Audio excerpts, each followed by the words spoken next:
Hello everybody, welcome back to the workshop. Today we're going to be doing a demo on how to cut a metric thread on an Imperial lathe.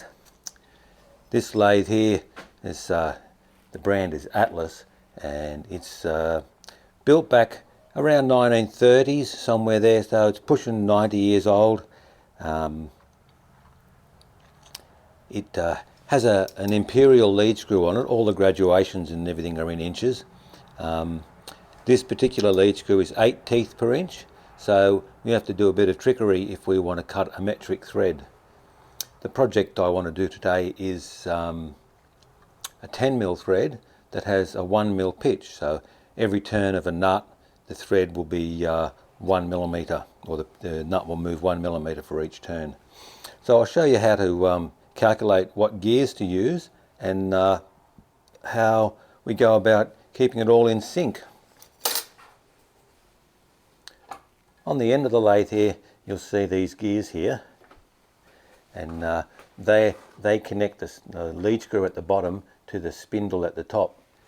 Depending on what teeth, the number of teeth on these gears, that determines how fast the screw turns for every one turn of the spindle up here. This lathe has a chart in the back of the cover here. Most of these pictures up the top here are for Imperial threads. It tells you what gears to put on there for teeth per inch, and this chart down the bottom here shows you how to do metric threads. You'll be able to find a copy of the top half of this chart online if you search for Atlas thread cutting chart. But the bottom one I haven't seen online, and that tells you approximations of the metric pitches. I've taken a photograph of that. I'll stick that up now.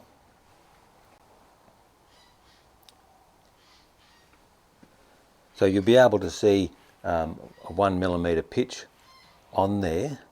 Now I'll show you what I come up with.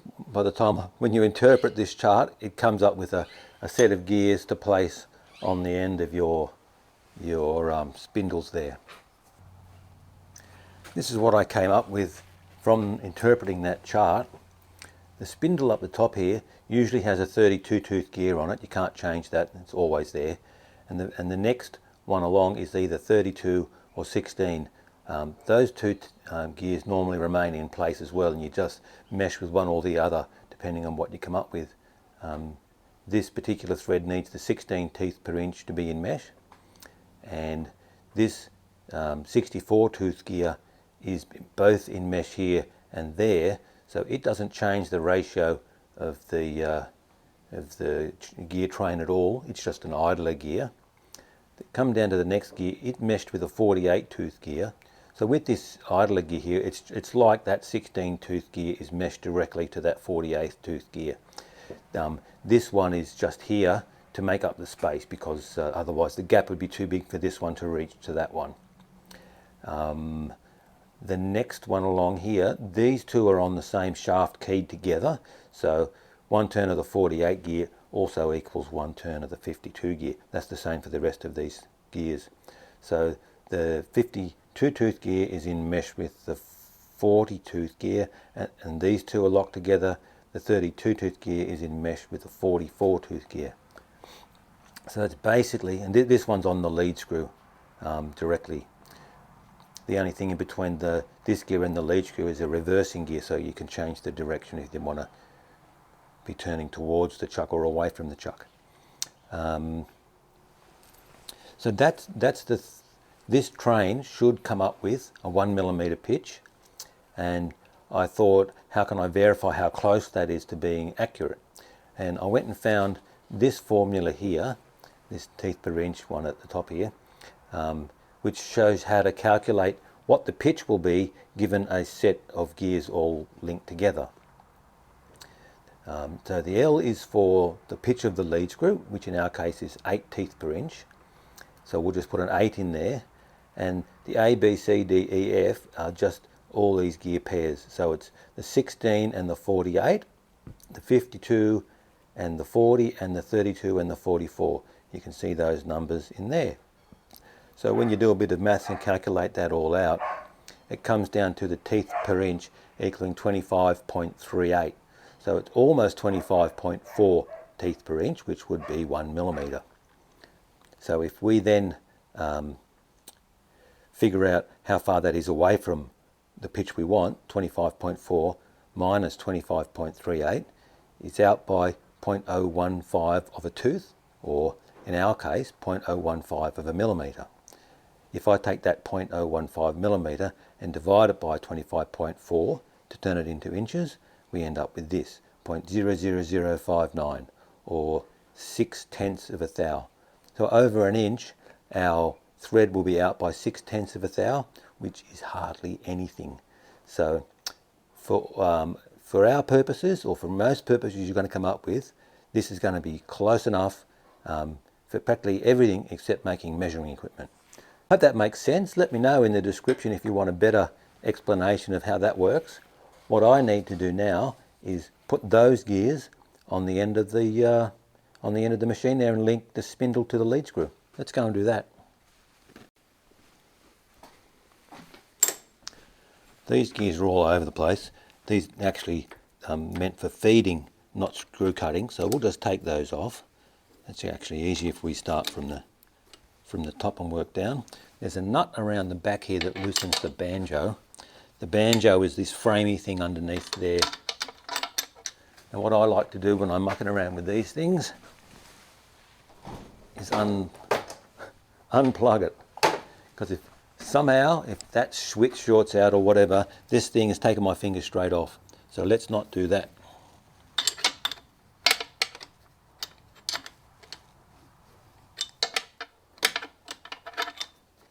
And let that fall down. Now they're out of mesh.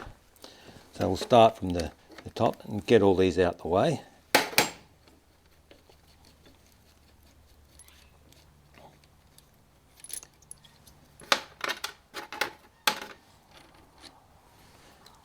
Each one of these has a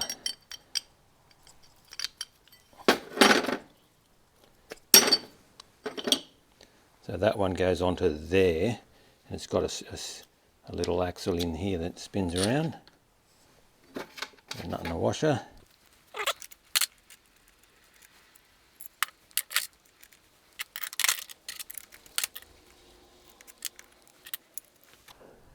Now the lathes come with a whole stack of gears, and should be one for every size that you need, or for every size of gear on those charts. So we'll just pick out the ones we need. This one down the bottom, there's a 44 tooth gear. That's that one. Next we'll need a 32, 24, 32, and then a 40, 36. That's a 40. And then a 52, 46, 48, 52, and then the 48, which was that one, and then a 64, which is one of those big ones. All the gears have got the sizes written on them if you look in the fine print. This one just written in there. So then a 64, and the last two, 32 and the 16, are already on the spindle. Those ones stay there all the time. So let's go and stack those up over there. This thing here is the banjo. We want the 44 tooth gear at the front of the train, away from the chuck, and this little spacer puts that in the right position. If you wanted it at the back, we'd take the spacer out and put the spacer at the front. So with that on there, this one goes on here. There's a double key in here. We need to line that up with the key in there like that. Then we just put one washer, one nut. It's best if you can avoid getting any chips and swarf and stuff in amongst your gears. I don't like that very much.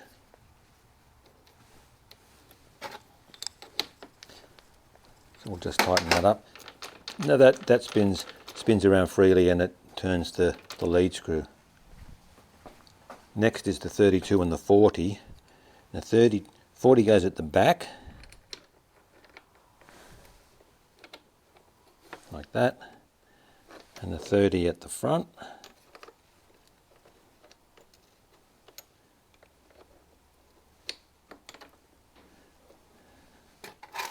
We put a washer and a nut on there.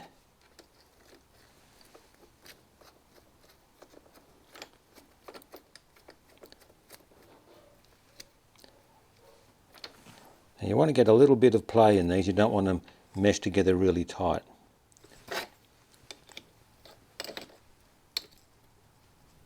So you can see there's a little bit of movement in there. It's not locked up solid, although something's not right there. What's going on with that?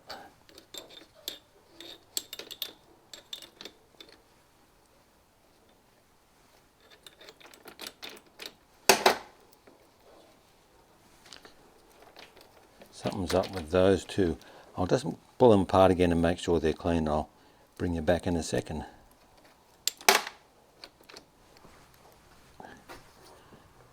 There might be something up with the thickness of all this stuff.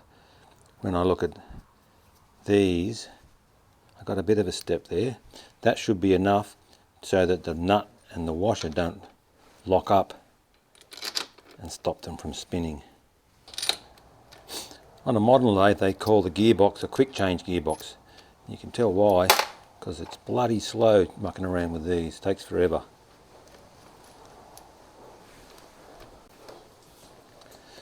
I've got a problem there. I'll have to figure that out.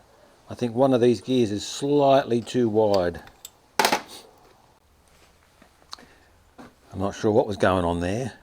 When I measure this little spindle, it's 1 inch from here to that shoulder there. So that means that these two gears have to be less than 1 inch or in total, otherwise they're going to bind up. When I measure the other gears, they're all about 5 thou under, where these two were almost right on 1 inch. So maybe I've never used them in this combination before, but I just gave them a little skim, took a couple of thou off each side here, and now when I put them all together they're fine. So the 40 tooth goes at the back.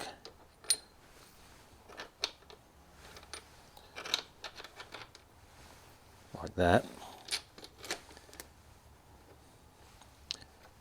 The nut washer goes on next, and then the nut without any crap on it.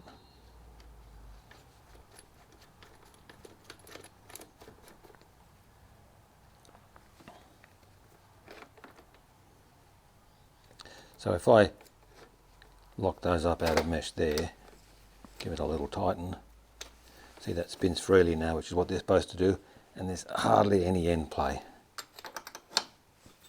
So that goes into mesh with that one there. Again, we don't want them meshed in really tight. So that goes in there like that. The next two are the 48 and the 52.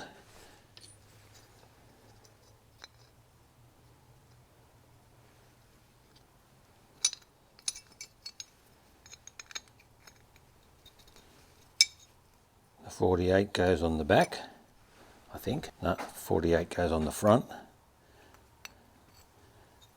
The 52 on the back, like that.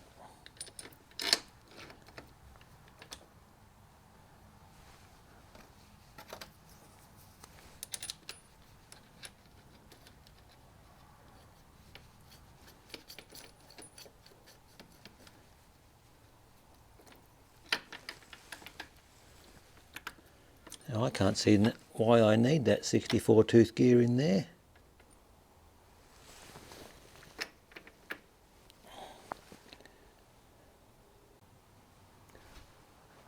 I ended up doing it like the book said. I've got moved this gear that I had up here before down into the lower slot on the banjo. So now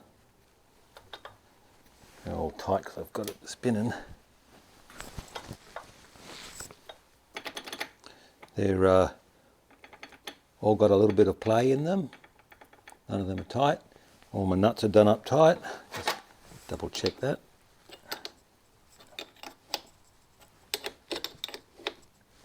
Okay, so now when I start her up,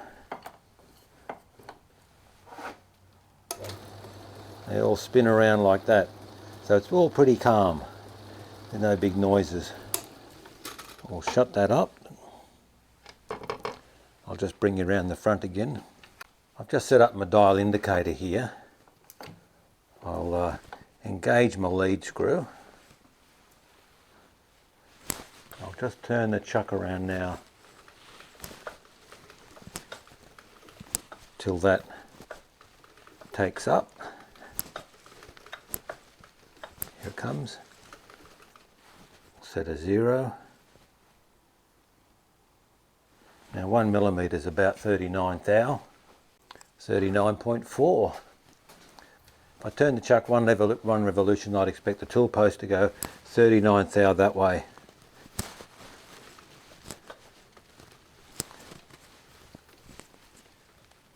About there. Look at that. So that looks like 1 millimetre pitch to me. I'll also double check it with a pitch gauge, but that's just an alternate method you can use to check you've at least got something close.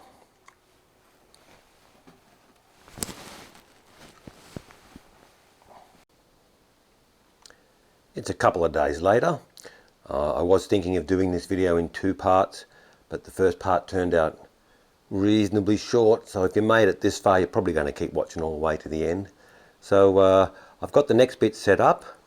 I've got my compound slide here set around to 30 degrees. It's a bit hard to see. You can take my word for it. It says 30 degrees down there on the scale. And we'll be using this one, the compound slide, to feed in to take our cuts each time. And the cross slide will come down to 0 each time. Wherever 0 is, there, come along to 0 each time. But I'll give you a demo of that as we're going through. I've got the job set up in the chuck, sticking out a long way, and I'll explain why that is in a minute. It's actually small enough to go through the spindle.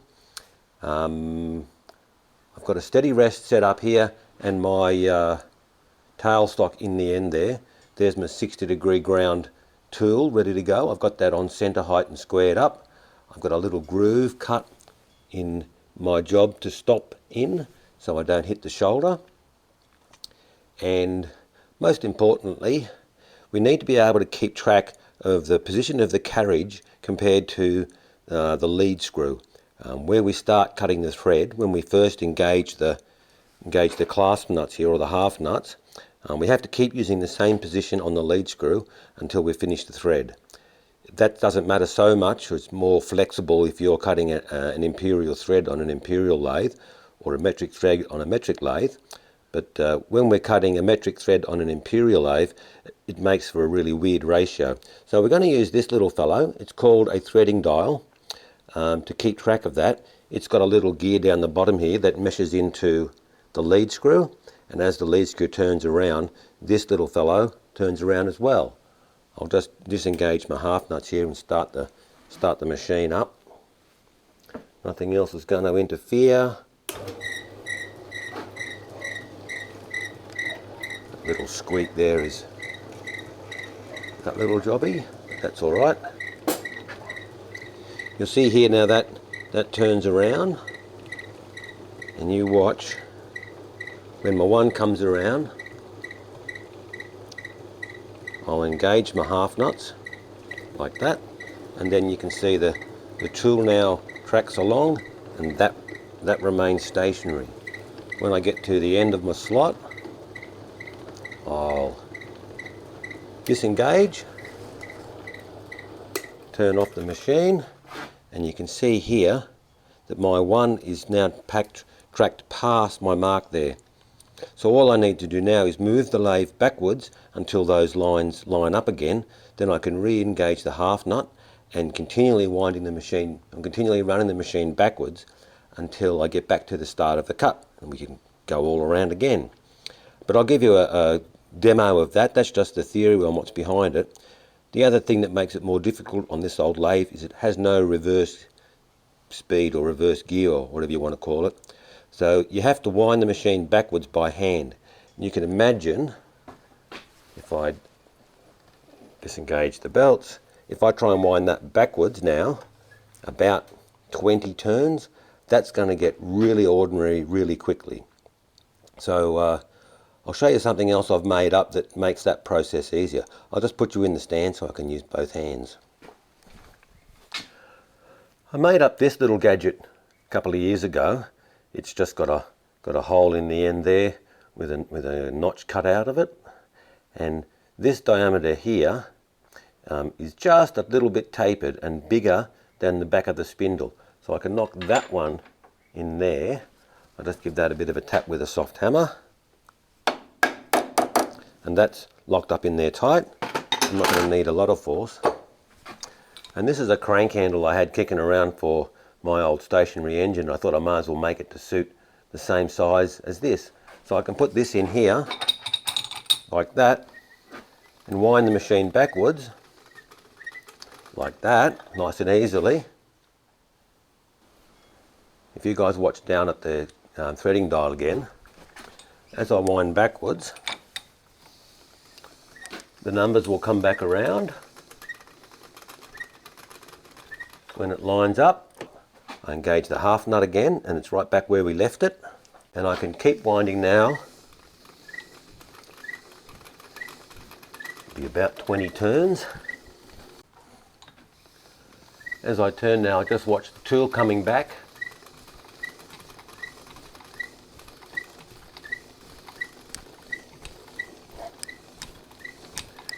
I line it up between the gap on between the centre there and the end of the job. Most importantly, take my crank handle out. What I'll do then is come back into the zero on the cross feed and then add a depth of cut on here. The depth of cut when cutting threads is generally about 90% of the pitch. It's not 100%, I think, because of the nose radius on the end of the tool, but back in fitter and turner school they used to teach us between 90 and 95% of the pitch. This has got a 1mm pitch, and 1mm is about 40 thou, so we'll go in about 30 something thou, and then we'll start trying our nut on there. So I'll set you up the top there, hopefully be able to see all my hand movements and watch what's going on. So we'll just come in now, just lightly touch the diameter there.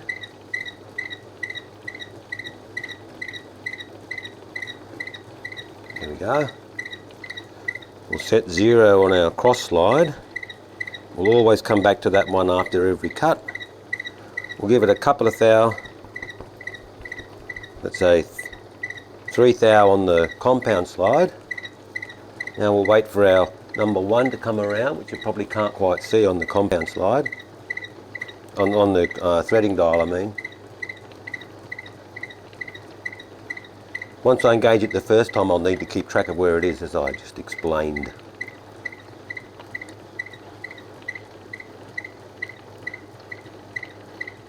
There we go. That'll cut a nice little thread along there.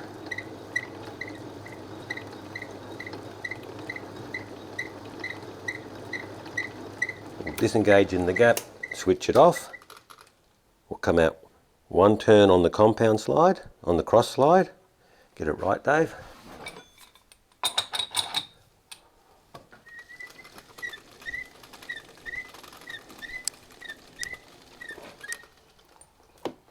Back lined up on the threading dial. Re-engage the cross, re-engage the half nuts.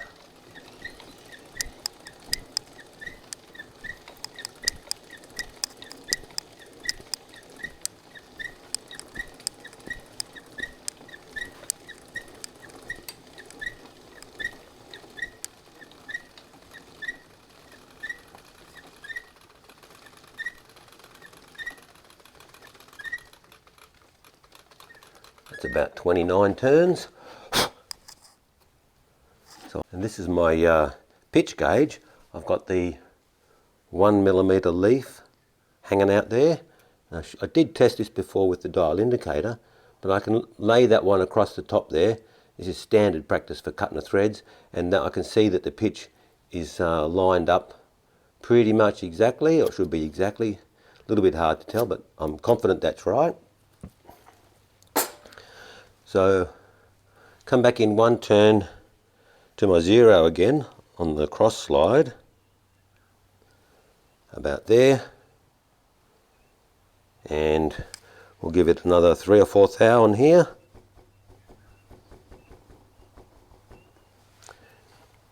We're all lined up to go again. I'll start it with my hand on the cross feed, so if something goes wrong I can straight away wind it out.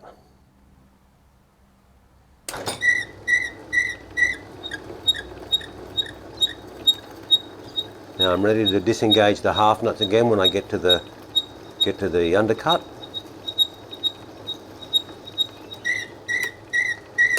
Turn her off, wait for it to stop. If I didn't have the threading dial and I was trying to turn it off and coast to a stop in that slot, it'd be quite difficult. But now one turn out with the cross slide.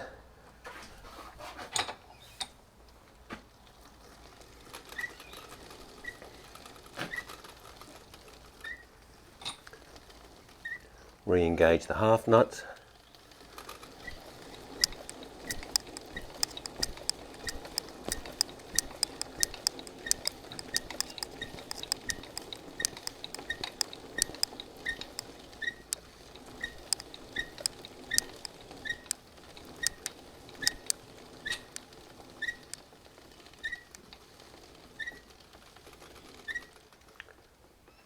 Nine turns back. Come back into my 0. We'll give it a 3 or 4 more thou. Put a bit of oil on it this time, give it a fighting chance. When we start her up, away we'll go.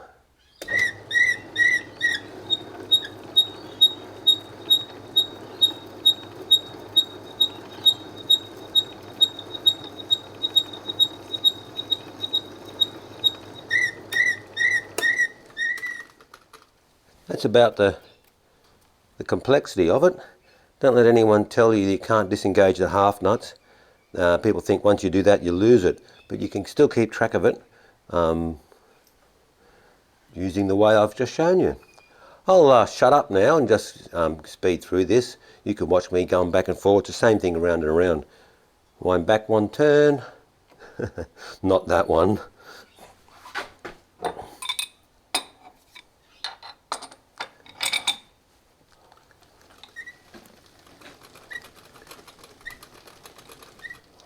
Back till the marks line up again, re-engage the half nuts, and we can come back 29 turns.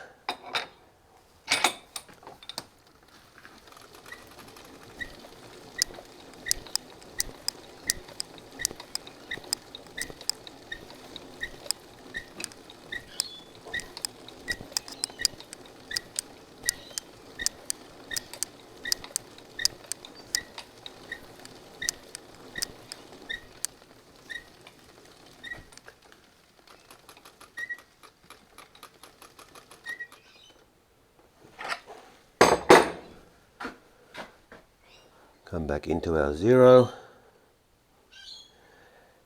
Couple more thou on the compound slide. Alrighty, we'll just speed through this now and you can watch it happen.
That's about 30 thou there, or 29.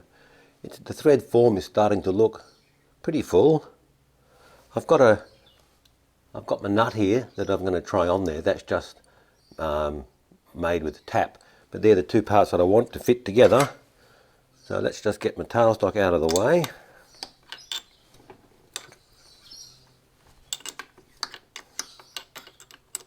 And let's see how it goes on there.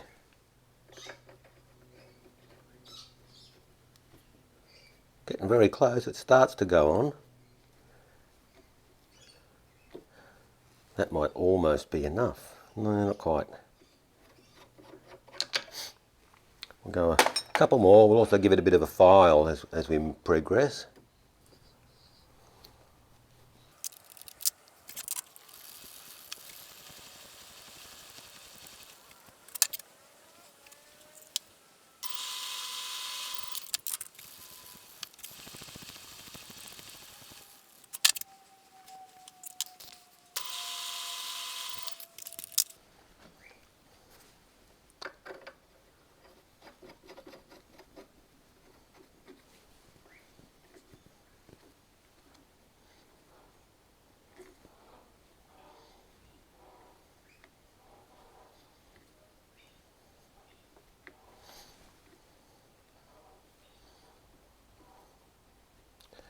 If I stop and file it, I'll lose track of the position of my lead screw because I'll have to speed it up.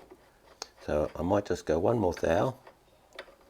That's feeling pretty close there. It goes on about 5 mil, I suppose, 5 threads. That's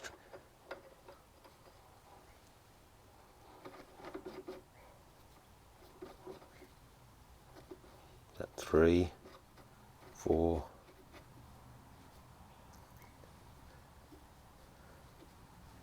Yeah, one more and I'll give it a bit of a file, just to take the sharp edges off.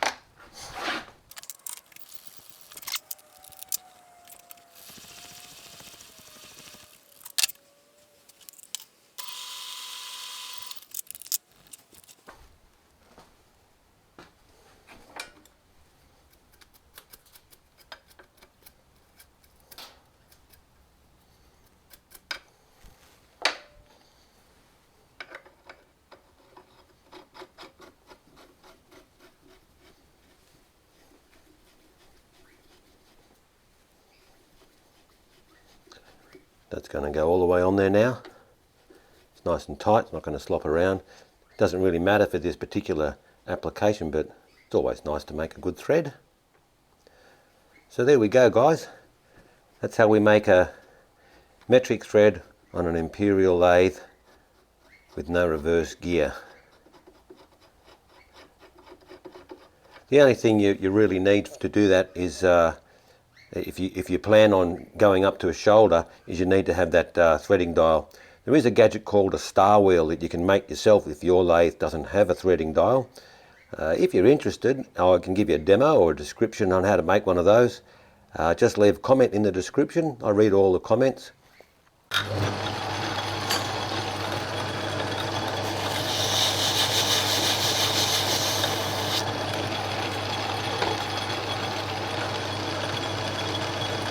That just takes the sharp edge off there, a little bit more on the front. Give it a wipe up. That'll spin on there easily now. This is a blind hole, so it'll stop before I get to the end. But all of this will be covered up in when it's finished. If you're interested in what I'm making, subscribe to the channel and you'll see some blacksmithing work probably on the next video. And if you like this kind of stuff, give us a thumbs up, let me know what you think, and we'll see you on the next one. I can't really see you.